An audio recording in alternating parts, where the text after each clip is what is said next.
Hello. How are you doing today? I'm doing okay, Allie. How are Excellent. you? I'm good. Are you ready to talk about some A5E? A5 during A5 evening. Who do we got Excellent. tonight?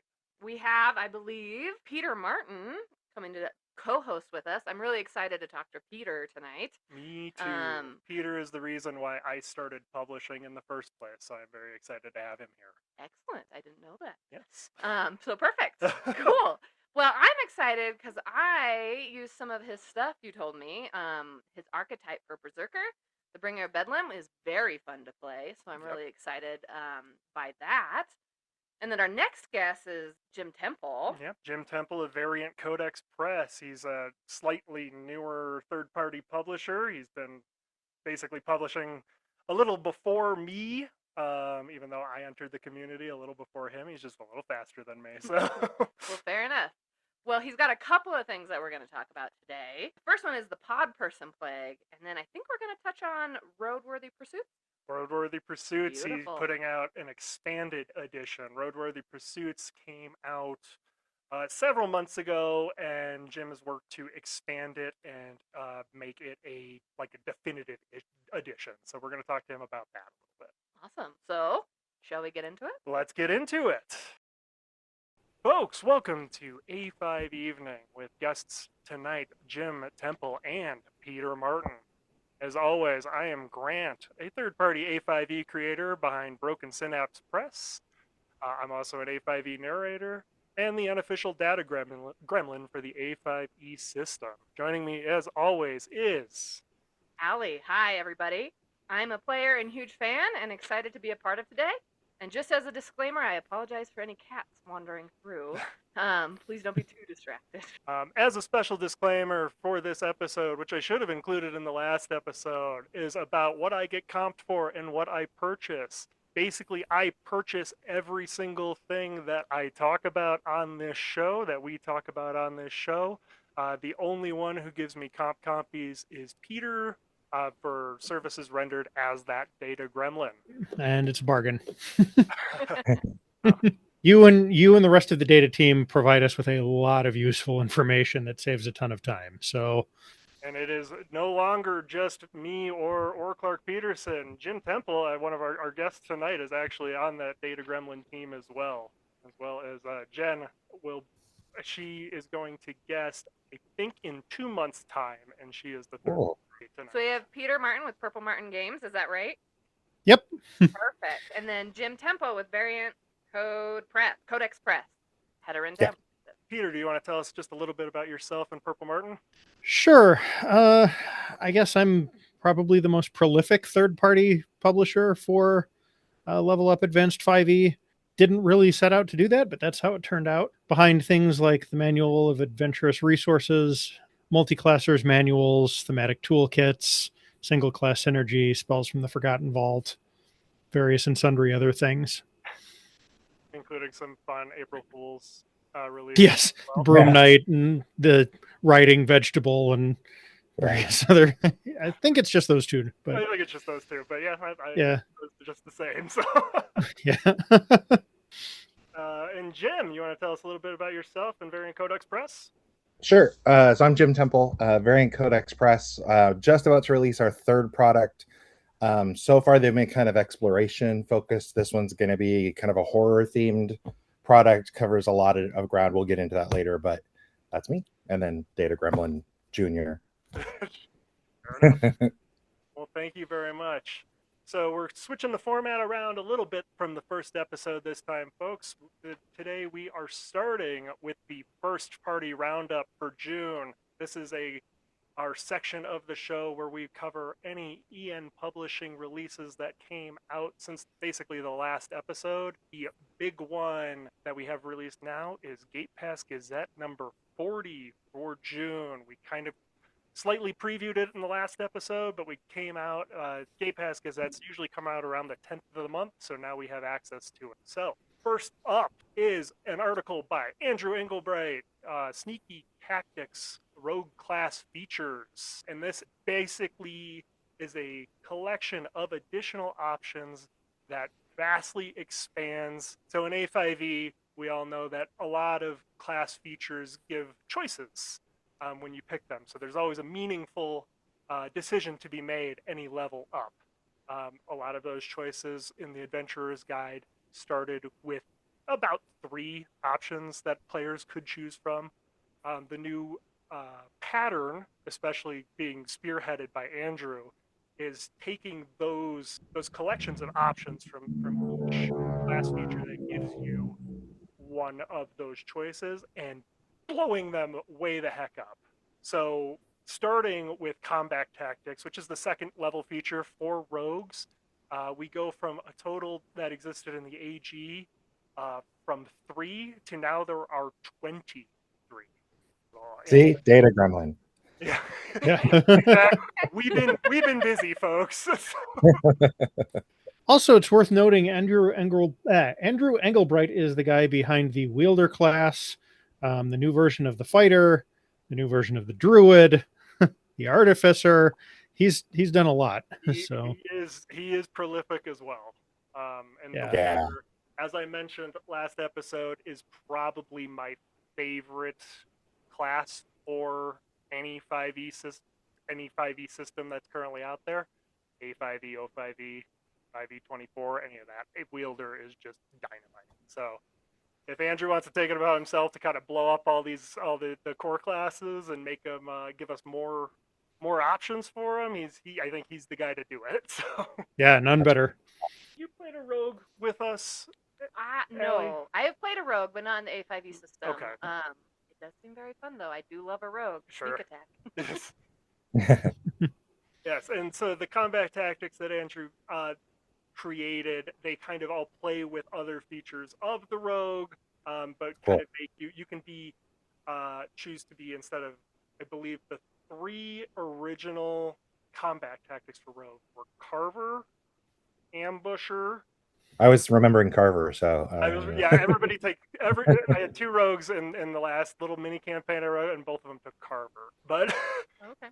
yeah, Extra damage is always good. extra damage is always good. But these options take it, and you can replace Carver with something like Bruiser, where you do more damage with basic combat maneuvers and the like. You can be The 3 base ones are Ambusher, Carver, and Sniper. Oh, that's Oh. close. Sniper. I forgot about a ranged rogue. That's right. And then, not content to just stop at adding 20 new combat tactics, Andrew added 4 new options for Innocent Facade, which is the 4th level rogue feature. New options for the Self-Preservation, which I believe is the 6th level rogue feature. 3 new options there. And a new class feature option for Low Profile, which is the 10th level feature, and that adds 3 new options. So basically, the whole front end of the core class rogue is now. I'd have to do the quick math on that, but it is way more customizable than it used to be. Yeah, that's cool. Yeah. And the other class he did before was the Fighter, is that right? Where he did additional options like this? Yes, in Gate Pass. Ooh, I don't know exactly what Gate Pass Gazette it was, but it was a recent one. He added a bunch of new fighting styles, as well as a bunch of new options for class features like Steely Mine, and basically this, but he also added a bunch of new fighting types, or fighting styles, I should say, that all focus on a specific kind of weapon.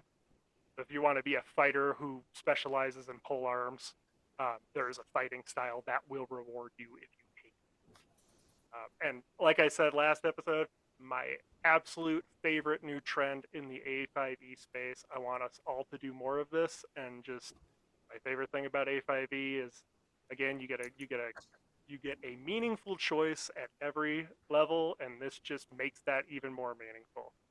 Obviously, on the other hand, now you can enter into, oh wow, there's so much.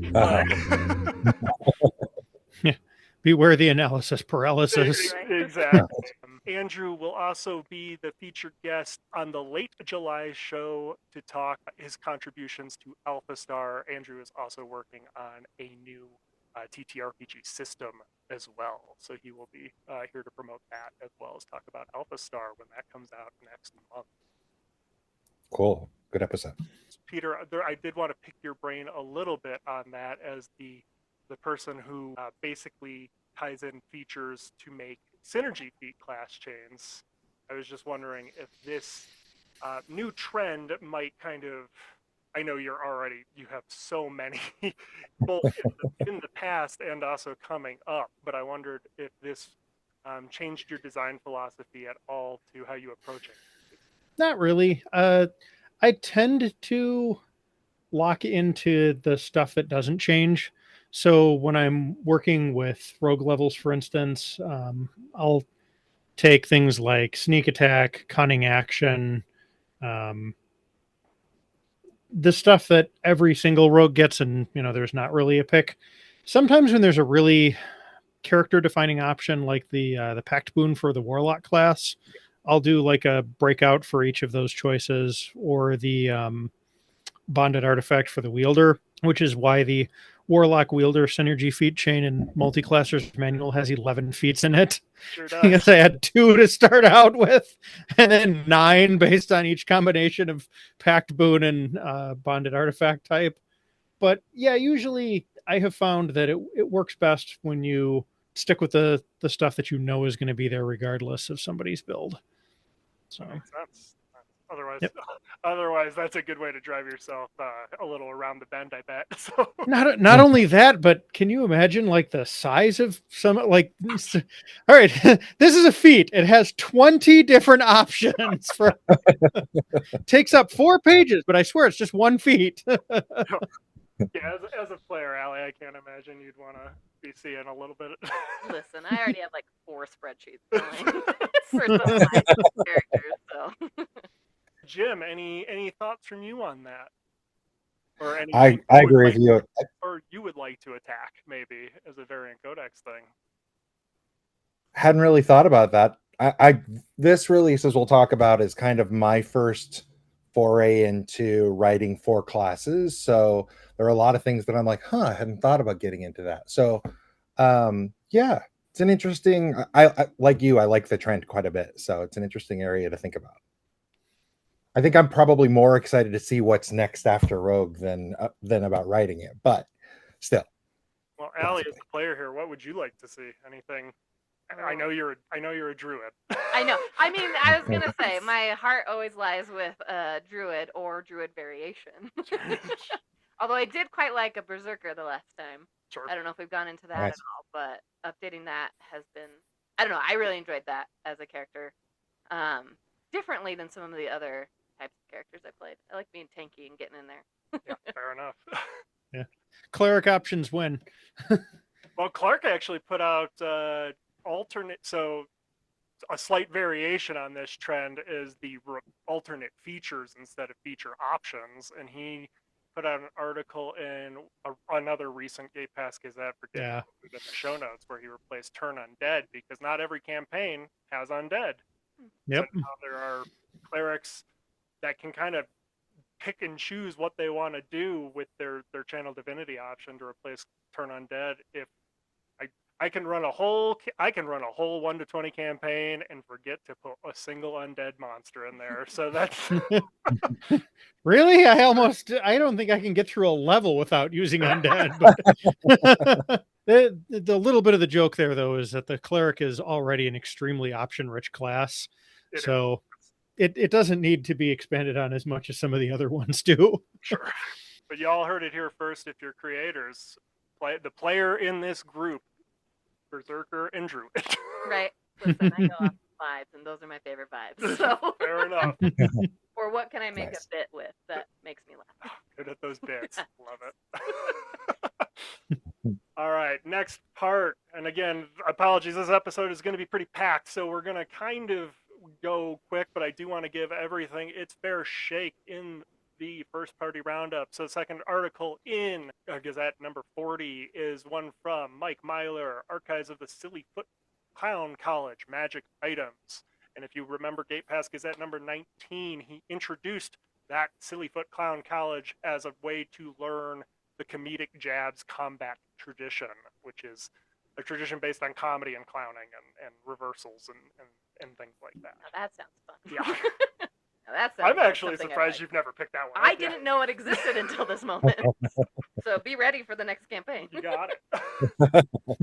That one comes with even a new creature stat block, which is the elusive chicken, a tiny CR0 construct. And more CR0 things are fun in my book. So I like CR0 things, and I like CR30 things. Everything in the middle, Grant starts the campaign and then immediately has all of his players gain 19 levels between sessions 1 and 2. I'm a simple man, Peter. I just like watching players do cool stuff. I was trying to say kudos to the name Elusive Chicken. That's just fun. It's pretty Yeah. good. So it's a collection of comedic themed magic items, like various clown props, but they're magic and sometimes violent. It's just a collection. I think there's more than 10 items in there. So Cool. if you need more magic items and you like a little bit of silly, that article will do you. And Mike will also be an upcoming guest to talk about myriad A5E projects, including his new massive class book that is coming out. I believe he was also the project manager for the base system, so he's got lots to say. Well, I mean, Rachel and I have done first-party work too, so we're just freelancers, though, not. Yes, both you and Jim have done things for the Gate Pass Gazette as well. Peter, have you done one of the bigger books? I am credited in all 3 core books: the Dungeon Delver's Guide, the Void Runner's Codex. So That's what I thought. yeah, I've done a bunch of the first-party stuff, not all of it, but a bunch of it. So The list of releases that Peter is not in is much shorter than the list of releases. that Peter is in. running that spreadsheet, that is very true. So, all right, and then a new article from Enzo Salvato, one of our newest members to the third-party community of Owlsome Games. Enzo created Born of Stars, the Constellar Heritage, which is a heritage culture and background, all kind of associated with celestial bodies. That's a really interesting idea. It is. His idea for the heritage, just having something come to Earth and kind of, or well, to your planet, and kind of trying to figure out what it is, not knowing anything. It's kind of having that whole like celestial look to its skin. It's really interesting. I'm just thinking about some of the cool art you can make of your OCs with that, and it'd be Yeah, absolutely. I remember the path or the Circle of Stars Druid, and seeing some of the art from that guy, and this is just a heritage that you could kind of do that with. So. yeah, it kind of puts me in mind of the Fallen Exile, I think it was called. It's an O5E book called Compendium of Forgotten Secrets Awakening. It's a bunch of warlock packs. Another kind of star themed thing. It's Cool. very nice, and it's always with heritages. I appreciate that Enzo put in a bunch of Paragon gift choices. There are 4. Yeah. Nice. Yeah. Also, Is that always the good to see like the culture and backgrounds with new heritages too. Absolutely. Do we have any other heritage with 4 Paragon gifts, or is that the first I one? have to look. You're putting me on the spot here, Jim. I don't have the spreadsheet open right in front of me. Pull up the spreadsheet. I mean, if you count the Void Runners Codex, humans got like 6 at this point. True. So That is true. That's And good. this, speaking of the Void Runners, this is a class that would work nicely in a Void Runners game or a traditional fantasy game, I think. And yeah, sure. it Pretty good feels like this would be kind of, if you were going to have like a really powerful Q-like entity, you could do worse than to use this as the baseline for that and build out from there. Q from Star Trek: The Next Generation for anybody who Yep. is younger than, I guess, 35. Which is not a bus, but Yeah. Yeah, I'm considerably older than 35. I don't know about the rest of you, but Almost there.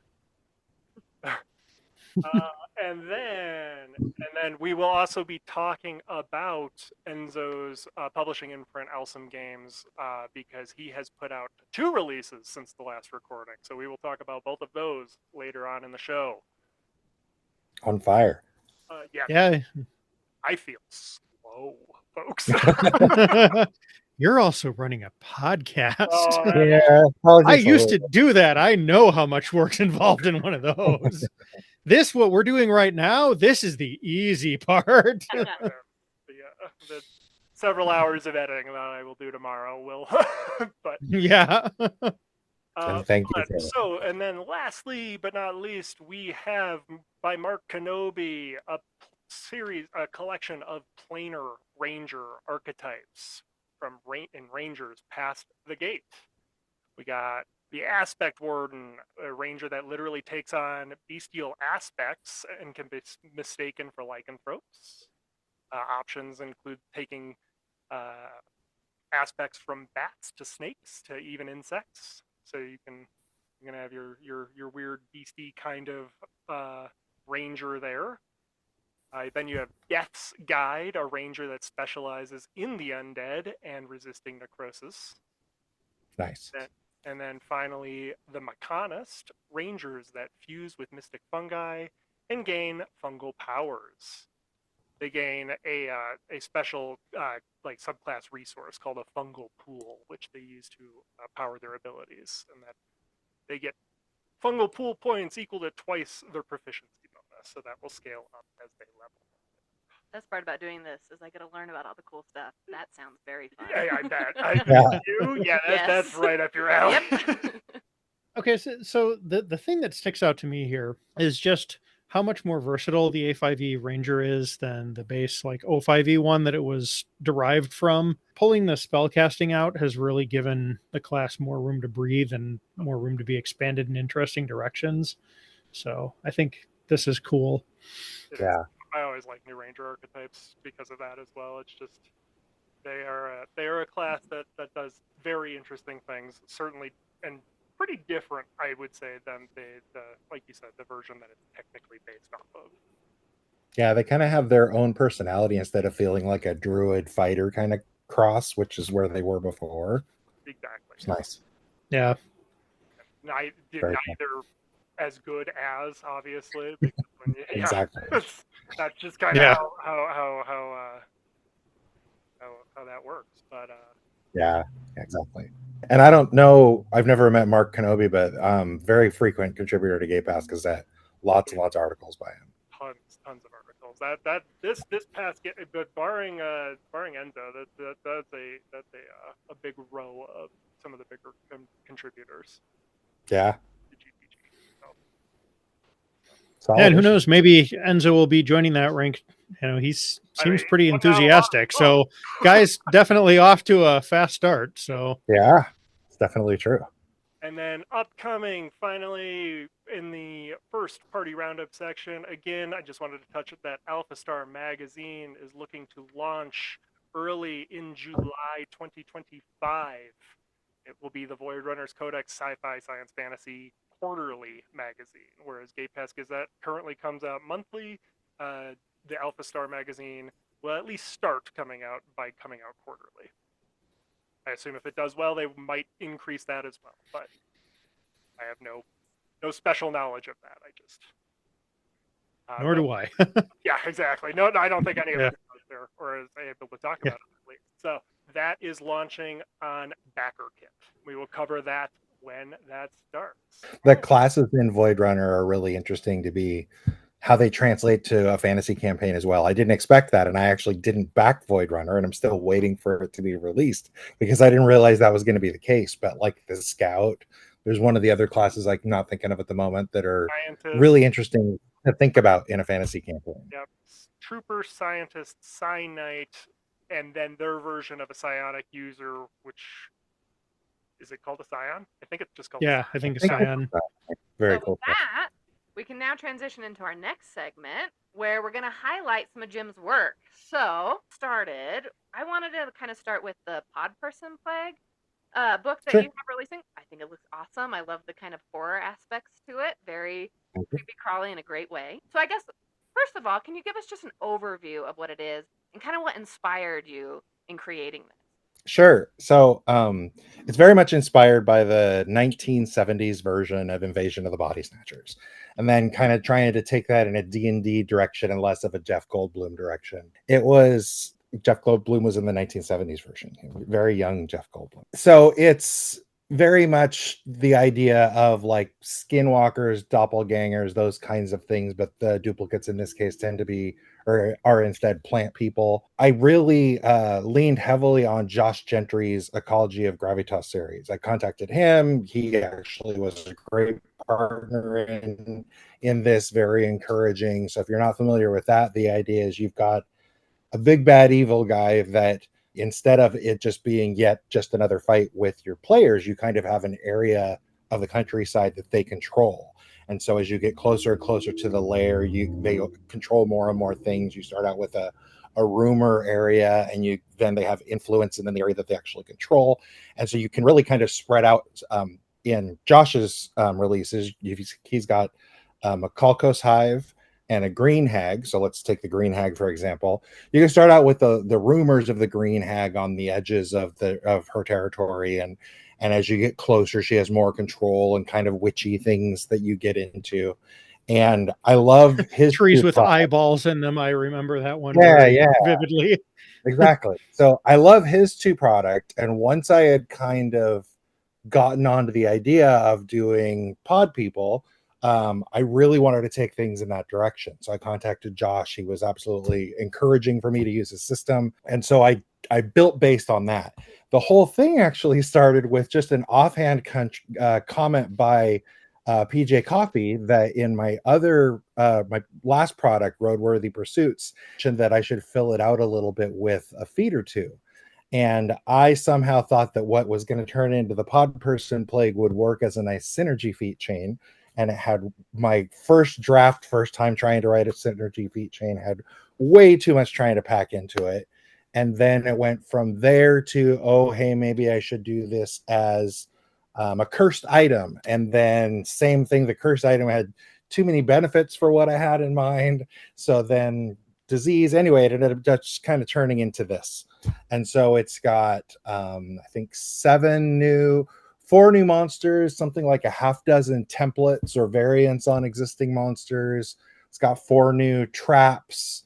It's got all of that ecology, tons of tables for what you might run into or what the party might get for rumors or misdirection from the pod people in the rumor zone or the influence zone, etc.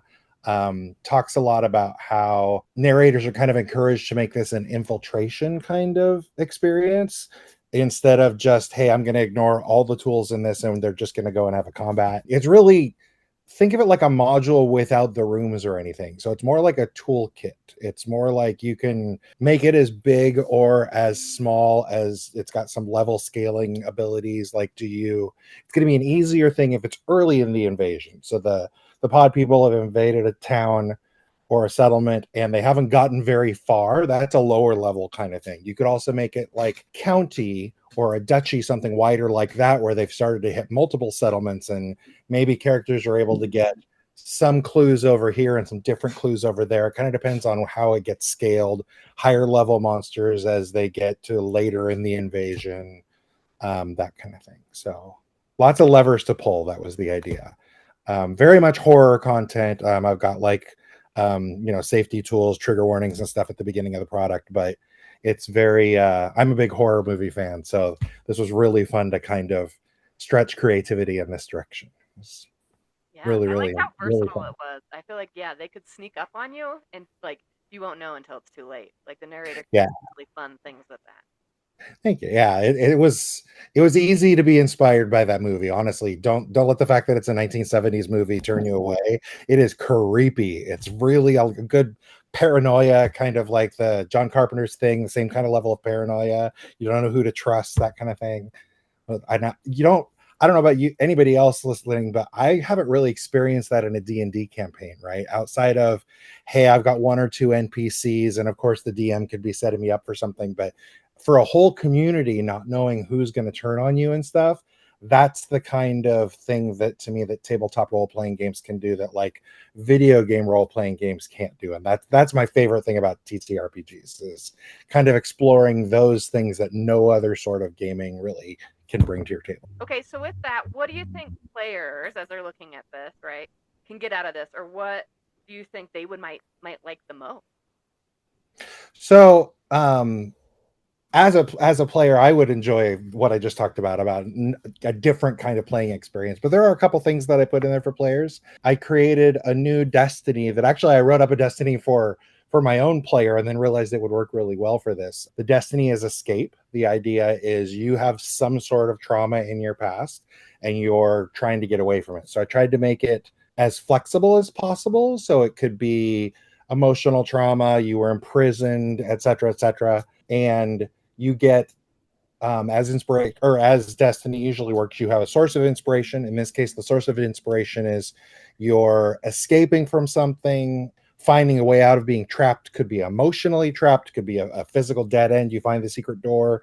However, I kind of wrote it so that it's intentionally loose on that. So there are several ways to get inspiration there. Break free from bonds, and then you can spend your inspiration by adding proficiency if you're not already proficient with your charisma or wisdom saving throws, or if you're already proficient with that save, you get added expertise die onto it. So you're self-motivated. You're being able to find your way out of your emotional traps and things is kind of giving you that resolve. Well, yeah, And then seem like some resilience. yeah. And then last thing on the Destiny, because the other thing I think is actually more exciting, the way to actually fulfill your destiny is to kind of overcome those emotional traps from your past. And like a lot of destinies, the lists are things that seem kind of impossible. Like for mine, it's find inner peace or pay off your debts that have been plaguing you your whole career with interest, that kind of thing. And then the feature for that is that you get to use the proficiency bonus. Sorry, the proficiency bonus for charisma or wisdom without needing to spend inspiration for it. You just get to use that number of times per long rest, I think is what I went with. The other thing that is exciting for me for players is I followed Grant's lead and I wrote an archetype for the Bloodblade. So I think this is the fourth one that's not in the original release. Okay. So Jesse's original had 3, I think, from Plant Witch Path. And then Grant wrote 3, and then I wrote another one. So now there's 7. This is the Unsleeping, and this ties right into this product, but I think it'll work well if you're not using Pod Person Plague for other things. The idea is that the pod people have a collective consciousness, a hive mind. And as long as one of them escapes, that the rest of the hive gets wiped out, because they've got a hive mind, that one individual transforms into the big bad evil monster, which I'm going to leave a secret for any players, transforms into the big bad evil monster and starts a new hive and retains all the knowledge, lessons learned, etc. from the previous hive and any knowledge that carried from the hive before that, etc. So they've got this generational iterative learning thing. And so they have experimented, they've created magic items, they're really, really good with plant kind of alchemy. They invented their own flavor of Bloodblade is the point. So they figured out that a lot of times they were getting caught by adventurers and stuff because they don't really feel emotions and they're not terribly good at faking it across an entire settlement. And so their idea was, we're going to experiment, we're going to infuse our essence into somebody so that it's under our control, but it still has its emotions. And what they ended up doing was kind of they created these Bloodblades, but some of the Bloodblades escaped from control, as Bloodblades are kind of wont to do, right? They can't even control themselves. And so they escaped, and they've kind of spread secretly in cities and things, as well as trying to help other Bloodblades escape from pod people. So I probably talked about it a little bit too much, but they have abilities that are kind of tied into everything you'd expect. So there's sleep effects, there's the ability to pass through an enemy square and the enemy doesn't realize that you weren't your friend that passed through there. Kind of ties into the hiding in plain sight thing. They've got psychic damage. The hive mind is kind of a thing that ties into a few things in Pod Person Plague, kind of giving him a taste of the hive mind and stunning you kind of thing. So the Bloodblade archetype, I'm really proud of that. I've actually heard from somebody on the A5E server that they're already going to play my archetype on the campaign, that they're kind of a forever DM that gets to actually play for once, and they just told me they were excited to get to play my archetype. That's fun. Very nice. And again, Yeah, Bloodblade. it's always validating when somebody uses your stuff for real. Yeah, 100%. And again, Bloodblade is by Plant Witch Press. Jesse Mullins. Plant person plague. What? Pot, which what? Yeah, words. Awesome. So with that, kind of, what is there for narrators? I feel like there's a lot there, and I don't want to spoil anything. But what would you say might attract them the most to this? I would say if you haven't seen one of the Ecology of Gravitas systems, you're in for a treat. It's not like anything I've ever seen before. Josh really, the intro to it, he talks about how it's basically like a plug and play module, and then it's just basically like the random dungeon tables, except for this, right? So here are what the minions of the Green Witch are, or in the pod person situation, it's what other monsters might they have made bargains with, how have they infiltrated society. Like one of the things that I really thought was fun was they understand the closeness of churches. So one of the first things they do is to infiltrate churches because there's that trust built in. Or they also understand the strength of adventurers. So if they can convert and make like the local druid a pod person, then that gets them a lot of trust in the community, abilities, that kind of thing.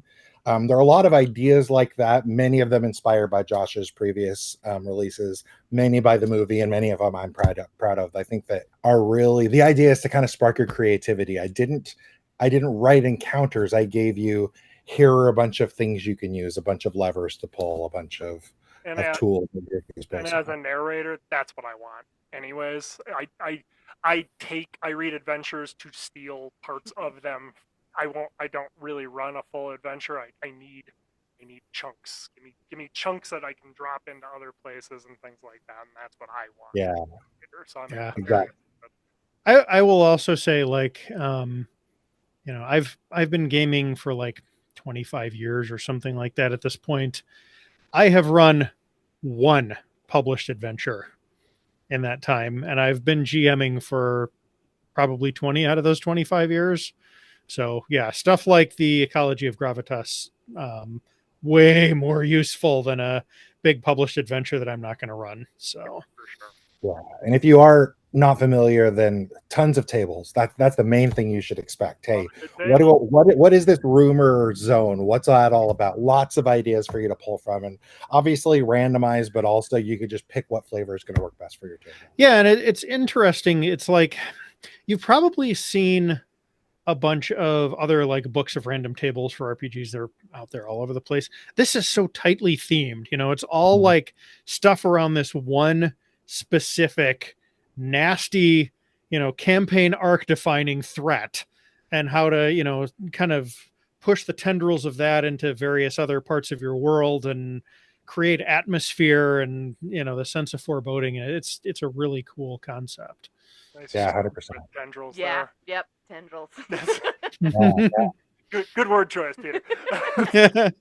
And like Peter said, they're very very tightly knit. Like, so the idea was, I read Josh's product and what creatures a Green Witch might associate with, or might the Kalkos use to their advantage, manipulate, and things like that. And those were, of course, direct inspirations for me. So you're going to see a lot of that in my product too. But that whole thinking of it is almost like they create their own ecosystem to their own advantage.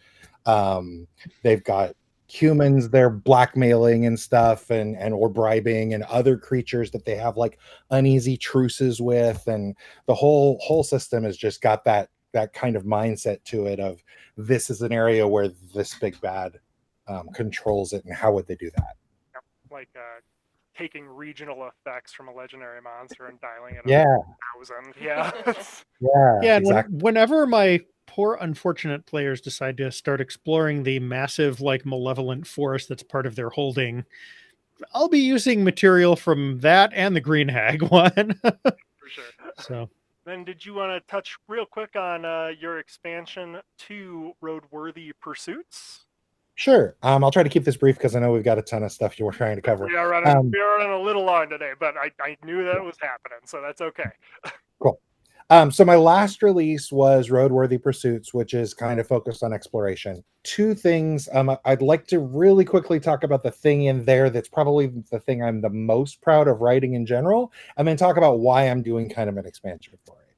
So the idea with Roadworthy Pursuits in general, the original release was it's 11 new journey activities. So not the exploration challenges, but the actual activities your party can do while they're traveling. And the idea is that I focused for this release on things that you can't do around settlements. They're more wilderness kind of focused exploration challenges. And then in addition to that, the main thing that I'm excited about is supply dice. So my table doesn't really like the tracking of supply. That's just sort of bookkeeping to us. And no, not pointing fingers or saying it's just a different play style, but it's baked so much into A5E that you're going to be tracking supply. You've got character abilities based around that and stuff, that in order to kind of pull that out, and pulling it out didn't really work. It just sort of nullified a bunch of abilities. So I had to kind of come up with something for my own table for replacing supply. And so the idea is basically I took A5E's expertise die system and made that represent supply. And so I went with something that I think kind of got a little bit more word of mouth than actual mechanics of supply equaling having the right equipment at the right time and all of that as well. So not just food and water. So the idea with supply dice is you can spend a supply die. You can't buy them like you would normally buy supply, but you can spend them like you would to add expertise to anything else, even if you already have expertise. And they scale up just like an expertise die. So if you get 2 supply dice from something, it's a D6 supply die. They factored in everything from weight of supply equaling supply dice. What do you get when you gain supply on a journey? What happens when you lose supply dice and you don't have them? That kind of thing. So that was the basic system. But in trying to use it in play, the reason for the expansion is that it was kind of having to calculate things on the fly. I gave some examples, but not having, hey, for this exploration challenge, this is what you should get, was a little awkward. And so the idea with the expansion is basically just going through and having every exploration challenge in Trials and Treasures. And then I added all of them from Sarah Breyfogle's Stranger Sites as well. Every class ability and every origin feature that involves supply was already in the original, but now I've expanded that to include Dungeon Delvers and Void Runners origins and classes. Any features there that involve supply, kind of covered that for supply dice. So that's the idea behind the expansion. And it's going to be basically just all previous owners. It's just going to be a new addition with the expansion. It's not going to be a separate purchase or anything. It's what I learned on layout and things. So it's the way that I wish the product had been when I originally released it. So it's just the real version, the expanded edition. Fair enough. I like that you're becoming quickly the melting pot of everybody's stuff, kind of, in your work, and I really appreciate that. Thanks. And the last thing I want to say about supply dice real quick, because again, it's my favorite thing I've done so far, is you can use it as a reaction. You can give it to somebody else, kind of like you would with inspiration. You can spend a supply die, but to give it to another character as a reaction to their bad roll, to their being hit with an attack or something like that. It's everything from adding to their roll to adding to their armor class at the last minute. You throw the flying pan at the last second, frying pan in the way, and block the sword. That's the kind of thing. So again, it's replacing the actual supplies we have it for A5E, but kind of that having the right thing at the right time and making it a little bit more fun and like a power for players, instead of a penalty and a bookkeeping thing. Again, just different play styles. It's for my table, this is a lot more fun, and I figured I couldn't be the only one, and I was writing the system anyway, so why not publish it? Yeah, that's where a lot of good ideas come from. That's right. All right. And so when are these releasing for Variant Codex Press here? Pod Person Plague, I am this close. I have one drawing I want to do, and then outside of that, I'm on my very, very final proofreading, and then I'm good to go. I've got everything else complete. So that should be hopefully by this weekend. So today, as we're recording this, is the 19th. So hopefully no later than the 22nd, excuse me. And then Roadworthy Pursuits Expanded is all done except for I'm just going to be starting layout. So within the next couple of weeks on that. Perfect. So keep your eyes peeled for those, and especially the first one, Pod Person Plague, coming out probably by the time you see this. So, or thereabouts at least. So it depends on how fast I'm gonna edit. And then will those two releases have Foundry implementation? Since we had Nair on, yes, I want to make sure I'm asking these questions too. Yeah, they definitely will. I've already got the module back from the Foundry folks for Pod Person Plague. And then once, and I just got the last of my balance feedback from Rory. Rory mentioned in the last podcast and stuff for the Roadworthy Pursuits Expanded stuff. So I just need to actually send that over to the Foundry folks and they'll do a module for me for that. So yes, for both. All right. Actually, you want to talk about people who are in a lot of A5E releases. Rory Madden has been the balance consultant for the whole community of third-party people. Yeah. For all of us. Rory will actually be on the next episode guesting with Jesse Mullins of Plant Witch Press. My goodness, that is hard to say. That's going to be a fun episode.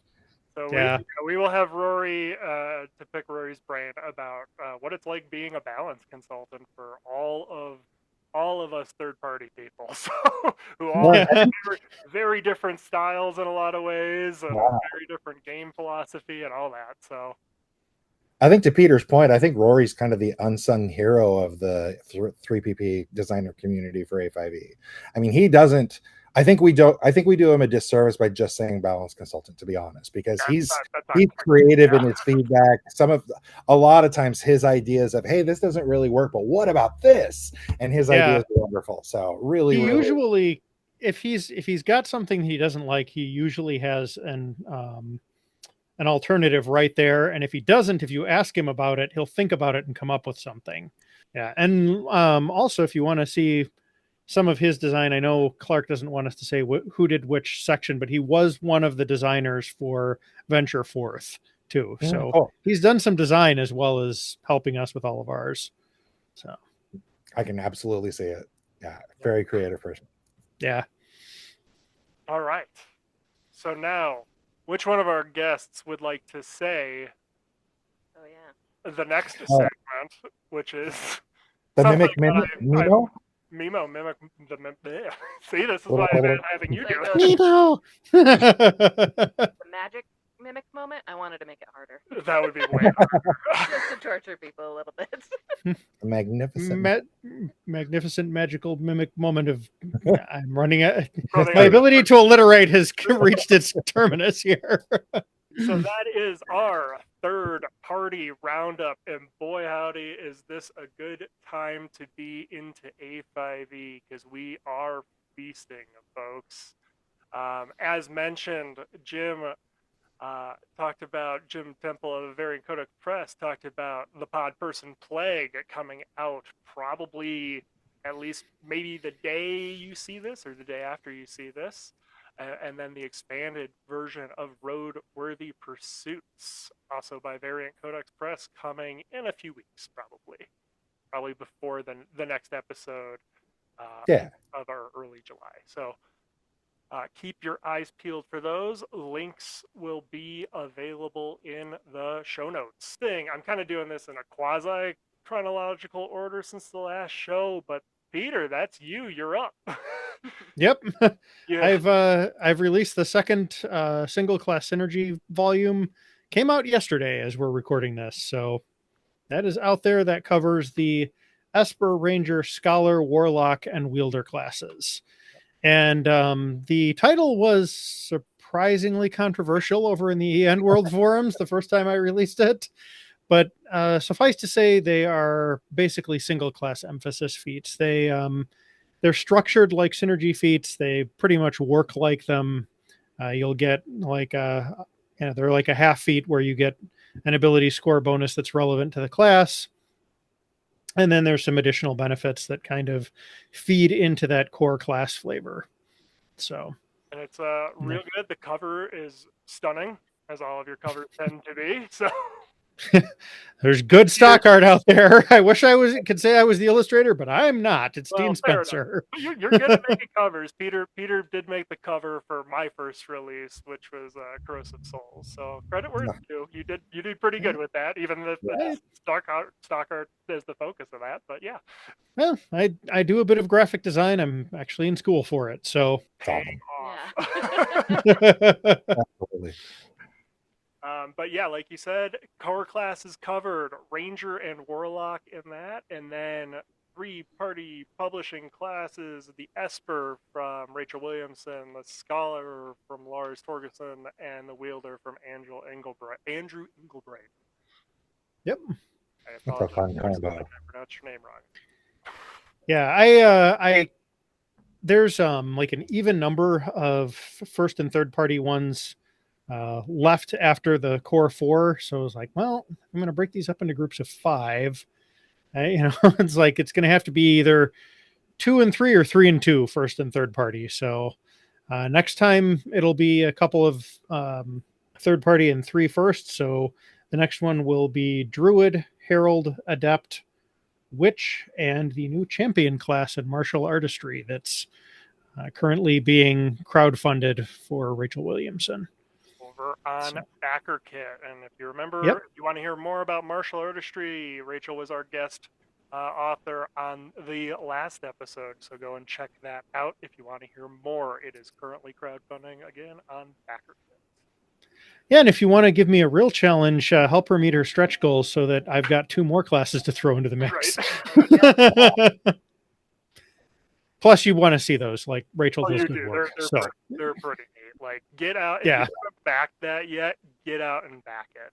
It's so good, folks. And Let me put it to you this way.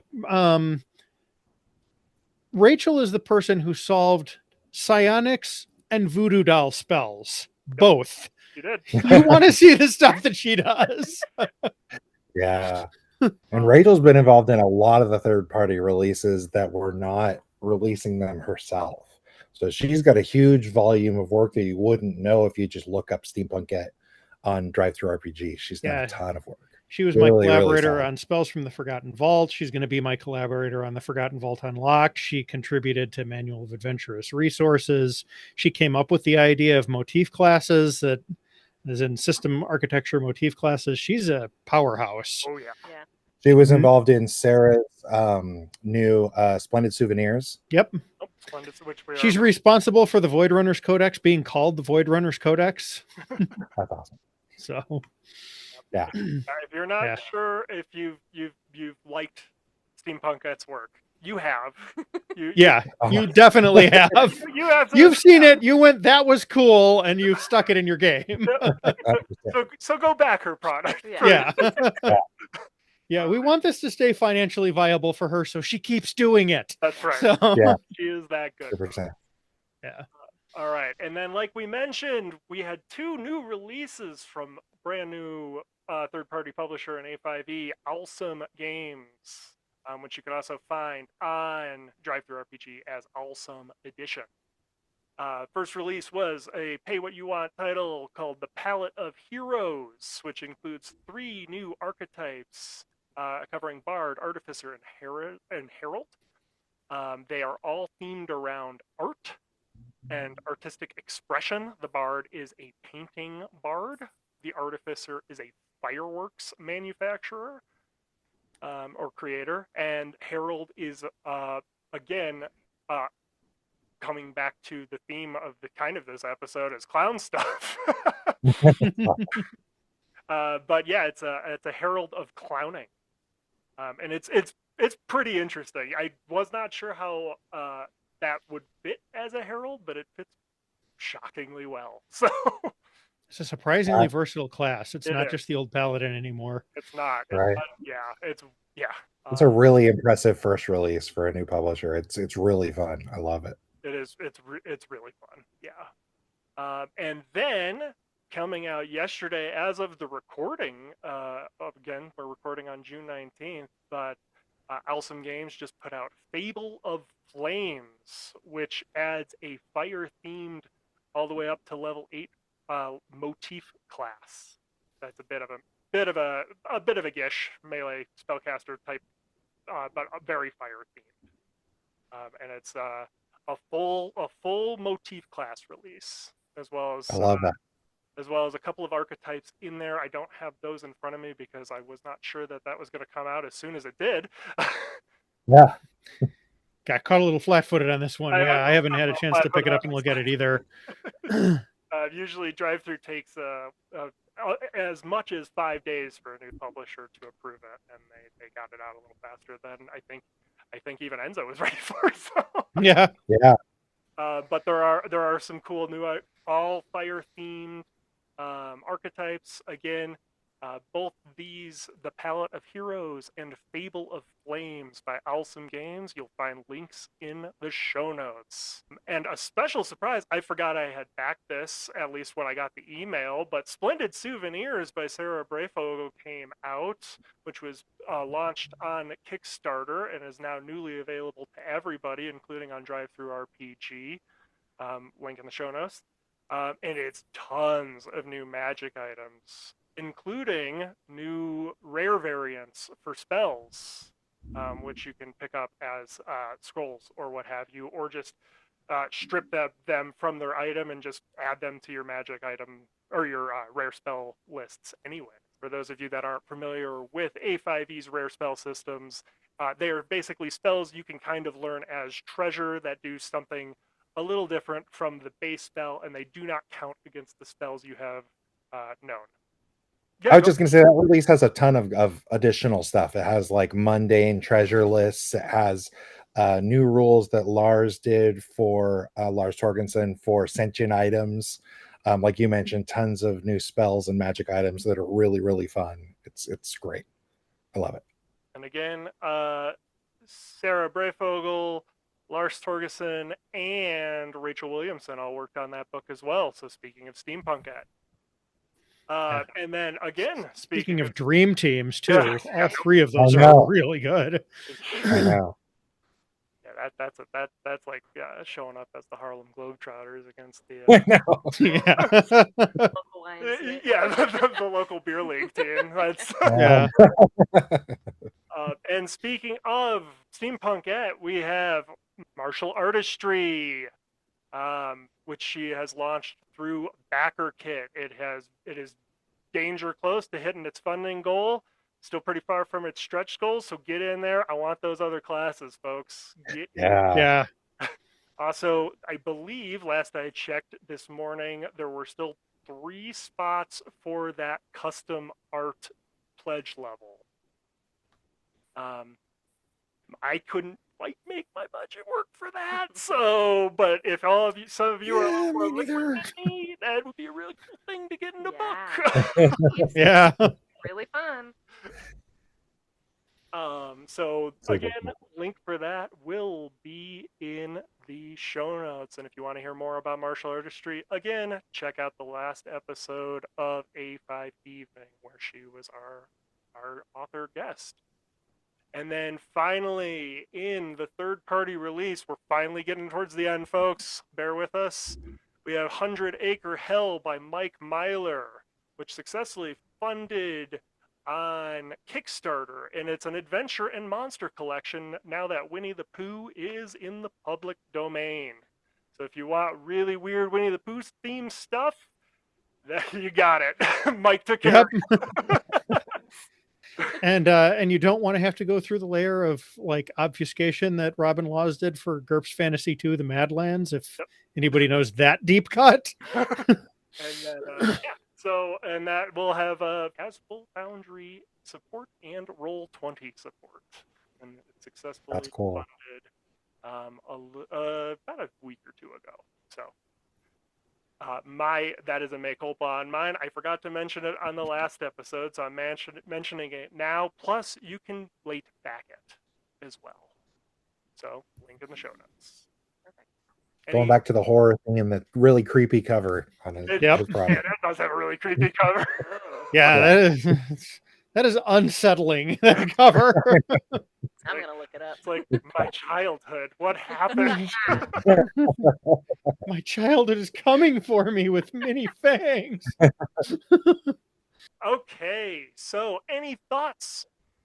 I mean, I'll say the two things that I'm most eager to get my hands on are Jim's release, because I do have an evil haunted forest in my campaign, and of course Rachel's. Like, I've already seen some preview material for it, so I can start working on supporting stuff. But there's no substitute for getting the final thing in your hands.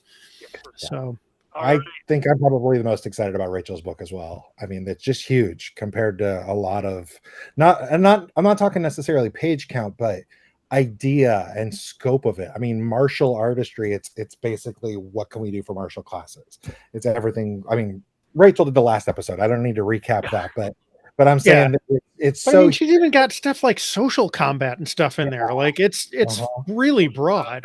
Mass combat, all specific But industry the thing I injury. really wanted to mention while she was here and I forgot, but all the cool accessibility magic items that are in Yeah. there. So she's Yeah, got a version of a combat wheelchair. She's got these things called, Yeah. yeah, so, and as a disabled person, I appreciate it. I love it. I feel seen. It's awesome. Plus, they're fun looking. So, yeah. Yeah.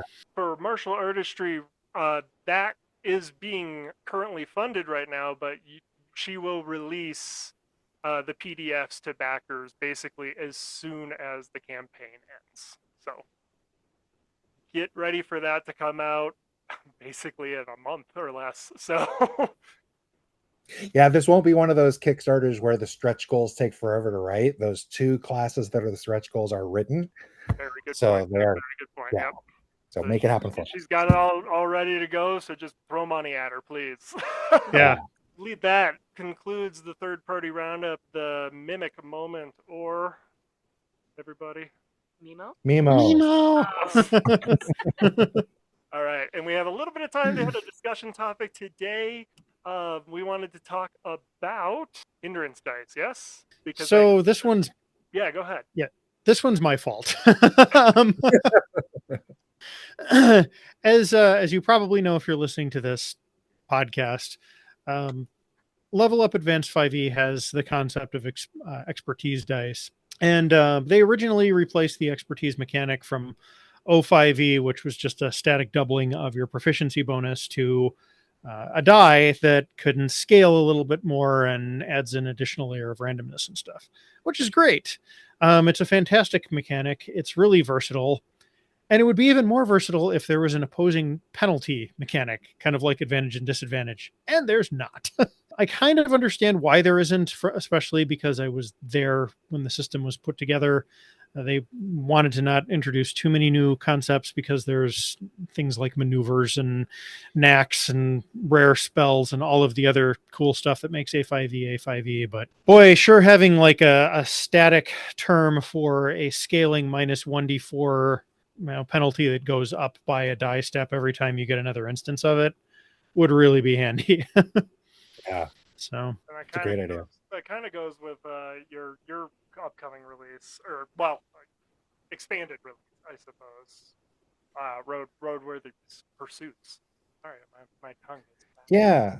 I mean, like Peter said, the expertise die is such a solid system. I mean, there are some questions about it once in a while, that some weird edge cases and things, but just the core idea of it is so straightforward once it clicks with you, that nobody has, at least nobody at my tables, have questions about it, except for, like I said, the very odd edge case. It's your D4 scales to D6, scales to D8, etc., and caps unless you have special abilities. And it kind of takes the 3.0 or 3.5 D&D concept of stacking and overlapping skills and just simplifies all of that, right? Or bonuses, instead of these kind of bonuses stack and these don't. It's a lot more elegant way to do all of that, I think. Allie, you're a player. You're probably the one real player that we have here. How do you like expertise dice? You know, I will say I'm pretty new to A5E, so I feel like I just absorb as you all talk. I don't know. They are fun. I do like that there's certain specialties that I have that, and then there's still that chance element rather than just being outrageously good at something, right? Like, I might roll a 1 on my expertise die versus like a 4 or a 6 or whatever. So I do like that it gives that nuance a little bit. But yeah, I'm still very much learning. I don't get a lot of expertise stat yet. So it's still kind of Oh, you will. I hope so. Allie is coming over from one of my O5E tables and is now joining the A5E tables now that I'm moving basically everything to just A5E because I like it more. So Cool. well, how do you feel about a hindrance dice? See, I'm still learning. Okay. I like the concept. The thing I like about A5E is the nuance that it adds so much more, that it gives depth and can you can either add or again hindrance take. Right? Like I think it adds more depth to the game, more chance, and I do appreciate that. Slightly new part of a segment. Oh yeah, this is something I wanted to do to close out because I think it's fun. And Peter, you actually helped me make my favorite A5E character, my Berserker, with your archetype, the Bringer of Bedlam. So what I think would be fun to close out is have everybody tell me what your favorite character you've ever played is, or if you're the Eternal DM, maybe who you'd like to play, or an NPC or something, just for a fun kind of closing. So yeah, make you think. So what is today's answer here? Right? Mine changes. That's why I'm a DM. That's what NPCs are for. Right? Yeah, exactly. Yeah. See, right? Yeah. You can pick an NPC, I'll allow it. Okay, you know what? Honestly, like right now, if today's answer, there's a variation of the new champion class in martial artistry that's the mystic champion. It's one of the archetypes. I think probably one of those is the thing that's really got me like, ooh, this is an interesting thing that I'd really like to play right now, because it's got a little bit of that kind of like mysticy Knight Templar kind of, it's a warrior, but there's a little bit of kind of like this subtle magic under it. It's not like a full spellblade kind of thing, but you can do some magic like in between your combats and stuff like that, and it's interesting. It's very kind of, it's mystical rather than just like a devastating battlefield presence with spells and blades at the same time. That does sound very fun. It's really neat. I always like a balance between champion is such a cool class. I'm so excited. It really is. Yeah. Jim, what do you got? My answer is kind of complicated. So we had some of the designers had gotten together and started a campaign, and it ended up falling apart. Real world got in the way. But I did roll up a scholar for it, Lars's scholar class. And that was really interesting to think about, the squishiness of a first level character probably extending beyond first level. If you're not familiar with the scholar, the thing is that you just get a ton of feats. That's kind of the thing. It's knowledge. And so you do have a bunch of skills and everything, but you're not ever a spellcaster. So that just sort of turns into feats, and thinking about how the character, what feats are going to build off of what to that level is a really interesting thing that I don't think a lot of other A5E classes or archetypes get into. So that was a really different way to think about building a character that I thought. I was disappointed that I only got to play a single session with that one character, but I would love to get back to us, folks. Scheduling is the final boss of all RPGs. Yeah, it's like the most fearsome villain is always this stupid adult schedule. But yeah, let's try and get a bunch of middle-aged people with children and responsibilities and day jobs together on a consistent basis. I'm sure that will be fine. Yeah, yeah. Sprinkle some disability on top of that. Yeah. Have somebody on call, some COVID in there, Right. What about you, Grant? Since you haven't answered this yet. Let's see. So, class I would love to play, since you guys are doing that pretty revolutionary campaign leg that's coming up in our home campaign, Champion Revolutionary seems really cool. Okay. Just kind of, but like even more street toughy kind of. Just I don't know. It feels like it would be cathartic right now too. So cool. But I don't know. Favorite NPC recently. There was that one bartender with that terrible Russian accent that made bathtub gin, and he was actually from the 20s, but you guys were playing in probably around the 800s AD. but he was from the 1920s, and they don't know that he was out of time. But he was. Okay, when we go back to that campaign. I think he almost killed me with his bathtub gin at one point. You glad you rolled some good saves. Perfect. I appreciate it because I like the personality test to just kind of learn about people and why they pick certain things. It's fun. So I appreciate you all sharing. All right. You're looking at the gin bottle. It's like, why is this gin bush topiaried into a skull? This seems bad. Juniper bushes don't usually look like skulls. Might be a red flag. Yeah. I don't know. Yeah. He was a cool species. All right. So what was your favorite character, Allie? Oh, yeah, Allie. I feel like I just started playing D&D during COVID. It was like a COVID hobby, if you will. I might like my berserker because I describe it as a gerbil that got too close to the microwave. Oh, no. There's a lot of other elements to it, but I wanted something that was resilient and tough, but also a little bit like out of control. You never knew what was going to happen. And so, like, magic just kind of happening. That character is my favorite because I like a weird little guy, right? Where I can kind of, like I said, do bits and have fun, but also have some really fun mechanics that keep Grant on his toes. Wild magic will do that. Yeah. Yeah. So, yeah.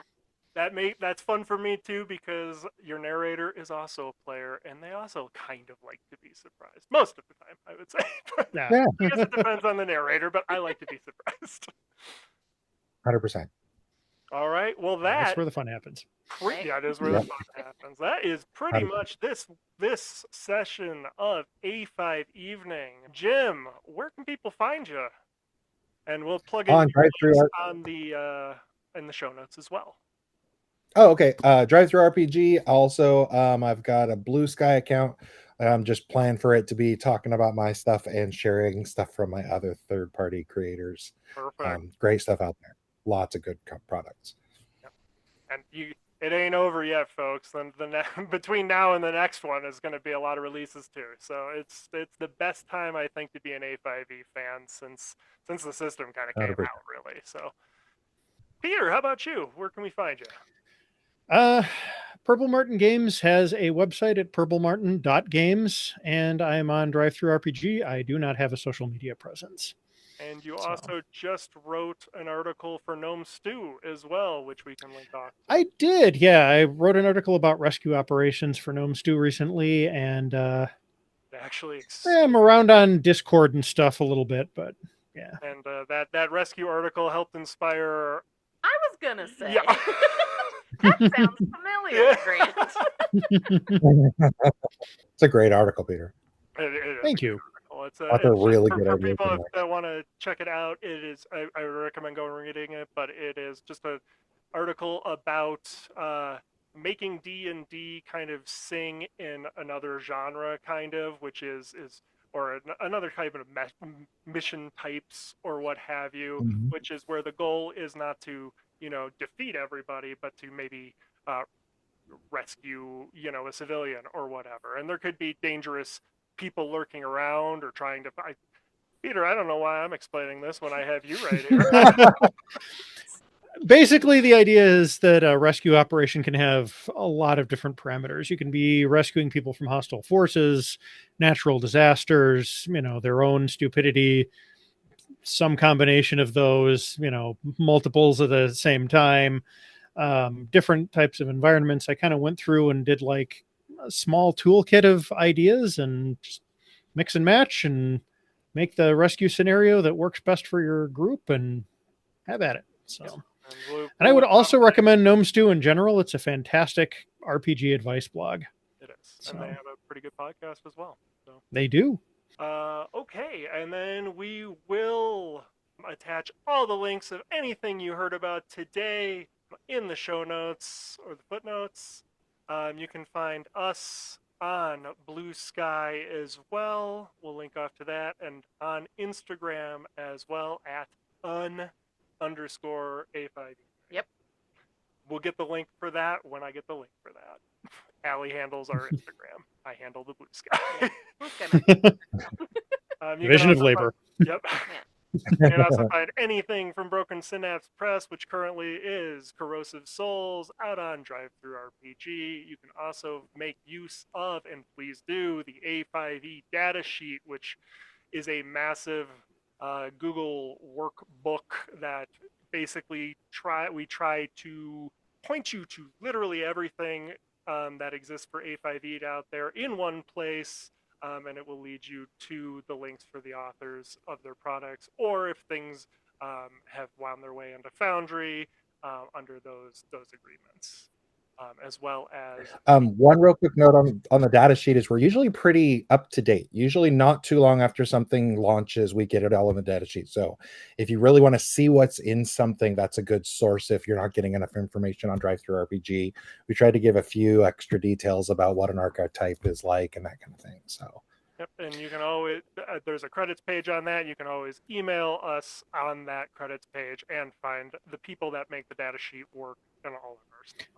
One other thing that I'll note about that is all of the designers use that data sheet very extensively. There's a reason I took it over and then brought yeah, in. We need that spreadsheet. Yeah, once Clark got too busy with Clark's upcoming Kickstarter release, and Clark will be on the show in August to talk about that. Yeah, I passed the reins over to me because I was kind of doing that on my own for my table, because I basically have everything digitally, and I want them to have, access to all of the things, and I can kind of curate it, editorialize, and add spell schools that didn't get added originally. And I'm like, well, that kind of thing. But on the data sheet, the official one, I don't do any of my editorializing. It is all as it is. So thanks for joining us tonight. It's been a real pleasure. Thank you very much. Yeah. Good to put faces to names and meet you. I know. I don't know if I've ever seen either of you before. So you have not. I'm pretty confident this is the first time I've done a video call with anybody from the third-party community. Fair enough. All right. Yeah. All right. It's been fun. And join us next episode for Jessie Mullins of Plant Witch Press, talking about her new book, Out of the Wilds, as well as Rory Madden, the go-to balance consultant. Just like Jim said, consultant's not enough, but Rory will be joining us. So catch you next time, all on A5 Evening.